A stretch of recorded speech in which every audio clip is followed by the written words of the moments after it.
ഇങ്ങനെ ഒരു കാലഘട്ടം വരുമെന്ന് പ്രവാചകൻ അവിടുന്ന് 1400 വർഷങ്ങൾക്ക് മുമ്പ് പരിചയപ്പെടുത്തുകയാണ്. അതുകൊണ്ട് എൻ്റെ പ്രിയപ്പെട്ടവർ പഠിക്കേണ്ടത് എന്തെന്നറിയുമോ? എൻ്റെ പ്രിയപ്പെട്ട സഹോദരിമാരോട്, സഹോദരങ്ങളോട്, നമ്മളുടെ ഭാര്യയെയും നമ്മുടെ പെമ്മക്കളെയും നമ്മളുടെ സഹോദരിമാരെയും നമ്മൾ ദീനിന്റെ ചുറ്റുപാടുകളിൽ വളർത്താൻ കഴിയണം. അങ്ങനെ വളർത്തണം. അവർക്ക് പറഞ്ഞു കൊടുക്കേണ്ട ചരിത്രമുണ്ട്. ഔറത്തുകളെ തുറന്നിട്ട് കൊണ്ട് നടക്കുന്ന അവസ്ഥയെക്കുറിച്ചല്ല പറഞ്ഞു കൊടുക്കേണ്ടത്. അവർക്ക് അള്ളാഹുവിന്റെ പ്രവാചകന്റെ സ്വഹാബി വനിതകളുണ്ടല്ലോ, അള്ളാന്റെ റസൂലിന്റെ പൊന്നുമകളുണ്ടല്ലോ.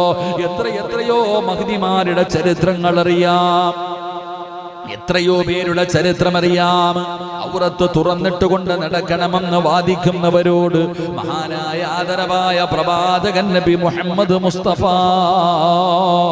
സല്ലല്ലാഹു അലൈഹി വസല്ലമ തങ്ങളുടെ മുന്നിലേക്ക് ഒരു സാലിഹത്തായ പെണ്ണ് കടന്നു വരികയാ. അല്ലാഹുവിന്റെ പ്രവാചകന്റെ മുന്നിലേക്ക് ഒരു സാലിഹത്തായ പെണ്ണ് കടന്നു വരികയാണ്. യാ റസൂലല്ലാഹ്, അല്ലാഹുവിന്റെ നബിയേ, എനിക്ക് അപസ്മാരം എന്ന് പറയുന്ന രോഗമാണ് നബിയേ. അല്ലാഹുവിന്റെ പ്രവാചകന്റെ മുന്നില് ഒരു പെണ്ണ് വന്നിട്ട് പരാതി പറയുകയാണ്, എനിക്ക് അപസ്മാരം എന്ന് പറയുന്ന രോഗമാണ്. പടച്ചവനെ, വായിലൂടെ പതയും നൊരയുമൊക്കെ ഇങ്ങനെ വരുമല്ലോ, കയ്യും കാലുമിട്ട് പിടയുമല്ലോ, അവസാനം ഇരുമ്പിന്റെ എന്തെങ്കിലും എടുത്ത് കയ്യിലൊക്കെ വെച്ചു കൊടുക്കുന്ന രോഗമാണല്ലോ. ഈ അപസ്മാരമെന്ന് പറയുന്ന രോഗമാണ് നബിയേ. എനിക്ക് വല്ലാത്ത വേദനയാണ് നബിയേ, വല്ലാത്ത പ്രയാസമാണ് നബിയേ. അല്ലാഹുവിന്റെ പ്രവാചകന്റെ മുന്നിൽ വന്നിട്ട് ഈ പെണ്ണ് പറയുന്നു, യാ റസൂലല്ലാഹ്, എനിക്ക് വേണ്ടിയൊന്ന് ദുആ ചെയ്യണേ നബിയേ, എന്റെ രോഗം മാറുന്നതിന് വേണ്ടിയൊന്ന് ദുആ ചെയ്യണേ. അല്ലാഹുവിന്റെ പ്രവാചകൻ സല്ലല്ലാഹു അലൈഹി വസല്ലമ തങ്ങളുടെ ചാരത്ത് ഈ പെണ്ണ് വന്നിട്ട് അവിടെ തന്റെ രോഗം മാറുന്നതിന് വേണ്ടി ദുആ ചെയ്യാൻ പറയുമ്പോ അല്ലാഹുവിന്റെ റസൂൽ അവിടെ പറഞ്ഞു കൊടുത്തു. അല്ലാഹുവിന്റെ റസൂൽ പറഞ്ഞു, ഞാൻ ദുആ ചെയ്താ നിന്റെ രോഗം മാറും, പക്ഷേ ഈ രോഗത്തിന്റെ വേദന നീ ക്ഷമിച്ചാ നിനക്ക് അല്ലാഹു സ്വർഗ്ഗം തരുമെന്ന് പ്രവാചകൻ അവിടെ പറഞ്ഞു കൊടുക്കുമ്പോ ഈ സഹാബി വനിതയായ മഹ്ദി ഉണ്ടല്ലോ, അവിടെ പറഞ്ഞു, യാ റസൂലല്ലാഹ്, അല്ലാഹുവിന്റെ നബിയേ, എനിക്ക് വേണ്ടി ദുആ ചെയ്യണ്ട, എനിക്ക് സ്വർഗ്ഗം കിട്ടുമോ നബിയേ? ഈ വേദനകൾ മുഴുവനും ഞാൻ സഹിക്കാൻ തയ്യാറായാൽ, ഈ വേദനകൾ മുഴുവനും താങ്ങാൻ ഞാൻ തയ്യാറായാ എനിക്ക് സ്വർഗ്ഗം കിട്ടുമോ? അല്ലാഹുവിന്റെ പ്രവാചകൻ പറഞ്ഞു, നിനക്ക് സ്വർഗ്ഗം കിട്ടും. ആ സഹോദരി പറയുകയാണ്, ദുആ ചെയ്യണ്ട. ആ പെണ്ണ് പറഞ്ഞു, എനിക്ക് വേണ്ടി ദുആ ചെയ്യണ്ട. അവിടെ സലാം പറഞ്ഞുകൊണ്ട് ചിരിച്ചുകൊണ്ട് കടന്നു പോവുകയാണ്. കാരണം സ്വർഗ്ഗം കിട്ടുമല്ലോ, ഈ വേദനകൾക്ക് പകരം സ്വർഗ്ഗം കിട്ടുമല്ലോ.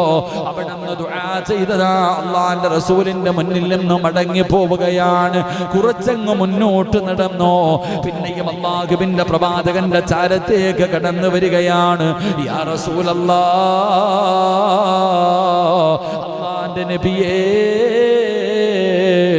എനിക്ക് വേണ്ടിയൊന്ന് ദുആ ചെയ്യണം നബിയേ.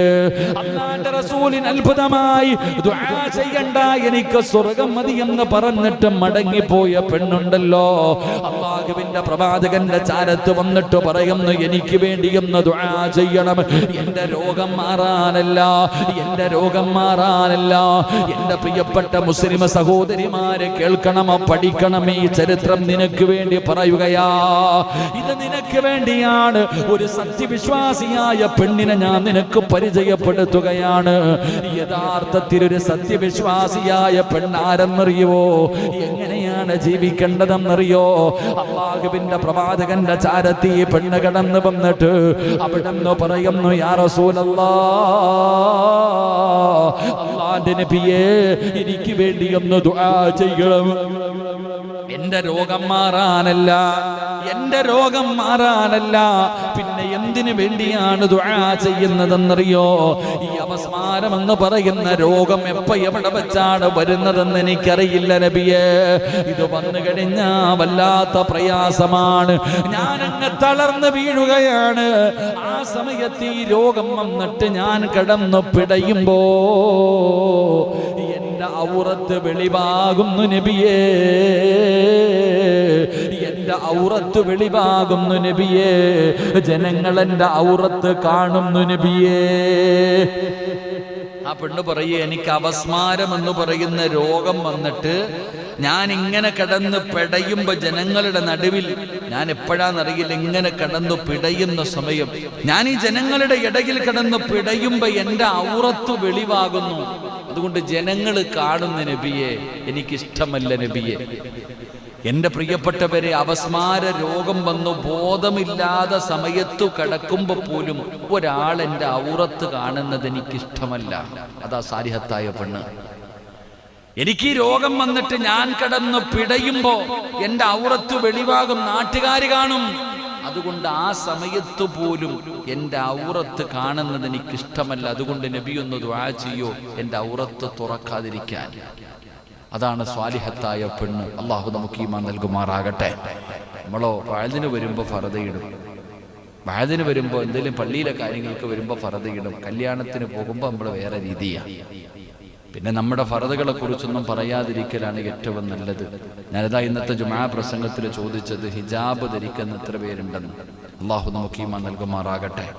അള്ളാഹുവിൻ്റെ ദീനും ഖുർആനും ഹദീസും ദീനിൻ്റെ നിയമങ്ങളൊക്കെ നമ്മുടെ ആവശ്യത്തിന് ആവശ്യമുള്ളപ്പോൾ എടുക്കും, അല്ലാത്തപ്പോൾ കളയും. നമ്മുടെ പള്ളിയുടെ മുന്നിലൂടെയൊക്കെ പായ്പാടിലൂടെയൊക്കെ ഫർദയും ഹിജാബും ധരിച്ചും മുഖമൊക്കെ മറച്ച ഒരു പെണ്ണ് നടന്നു പോയാൽ ചന്ദ്രനീന്ന് ആരോ ഇറങ്ങി വന്നതുപോലെ നമ്മളിങ്ങനെ ആകാംക്ഷയോടുകൂടി നോക്കുകയാണ്.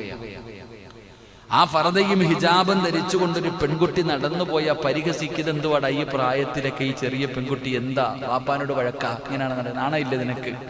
നമ്മൾ കളിയാക്കും, പരിഹസിക്കുന്ന ഒരു യഥാർത്ഥ സത്യവിശ്വാസി ഇങ്ങനെ നടക്കണമെന്നാണ് ഖുർആൻ പഠിപ്പിക്കുന്നത്. അള്ളാഹു നമുക്ക് ഈമാൻ നൽകുമാറാകട്ടെ. നമ്മൾ മനസ്സിലാക്കേണ്ടത് ദീനിന്റെ നിയമങ്ങളാണ്. നമുക്ക് തോന്നുന്നതിനനുസരിച്ചിട്ട് നമുക്കെങ്ങനെ അതങ്ങനല്ലേ ദീൻ പഠിപ്പിക്കുക, ഒന്ന് ആലോചിക്കുക. അള്ളാഹുവിന്റെ ദീനിന്റെ നിയമങ്ങളാണ് നമ്മൾ ഇന്ന് നമ്മുടെ നാട്ടിലൊക്കെ നടത്തുന്നെങ്കിൽ ആലോചിക്കുക. നിന്റെ ഭാര്യ മരിച്ചു, അല്ലെങ്കിൽ നിന്റെ സഹോദരി മരിച്ചു, പടച്ചോനെ ആ മയ്യത്ത് കാണാൻ പായിപ്പാട് പള്ളിയിൽ നിന്ന് വിളിച്ചു പറഞ്ഞു മരിച്ചെന്ന്, ആമിന മരിച്ചുപോയെന്ന് വിളിച്ചു പറഞ്ഞു. അപ്പൊ നീ വീടിന്റെ വാതിൽ ഇങ്ങനെ നിൽക്കുക. ഭാര്യയുടെ മയ്യത്ത് വീടിനകത്ത് പൊതിഞ്ഞു കിടത്തിയിരിക്കുന്നു, പെങ്ങളുടെ ജനാസ പൊതിഞ്ഞു കിടത്തിയിരുന്നു. ആ സമയത്താണ് ഇങ്ങനെ വീടിന്റെ വാതിൽ ഇങ്ങനെ നിൽക്കുക. അപ്പോഴതാ വരുന്നു പള്ളിക്കമ്മറ്റി ഷാജിക്ക വരുന്നു. അപ്പൊ വീടിന്റെ വാതിലിൽ നിന്നുകൊണ്ട് പറയാ, എന്റെ പെങ്ങളുടെ മയ്യത്ത് നിങ്ങൾക്ക് കാണാൻ പറ്റൂല, നിങ്ങൾ അന്യപുരുഷനാണ്, കാണാൻ പറ്റൂല, അങ്ങോട്ട് മാറിയിരി എന്ന് പറയാനുള്ള ചങ്കൂറ്റം ഉണ്ടോ? അലച്ചു നോക്കുക. ദീൻ, എന്റെ പ്രിയപ്പെട്ടവരെ, അള്ളാഹുവിന്റെ ദീൻ അതാണ്. അന്യപുരുഷന് കാണാൻ പാടില്ല. അത് ആണിന്റെ മയ്യത്താണെങ്കിലും പെണ്ണിന്റെ മയ്യത്താണെങ്കിലും പറയാനുള്ള ധൈര്യം ഉണ്ടോ? അനുസരിയണേ. അള്ളാഹു അവിടെ ബദർ യുദ്ധം ഇവിടെ നടക്കും. അള്ളാഹു ഈമാൻ തരുമാറാകട്ടെ.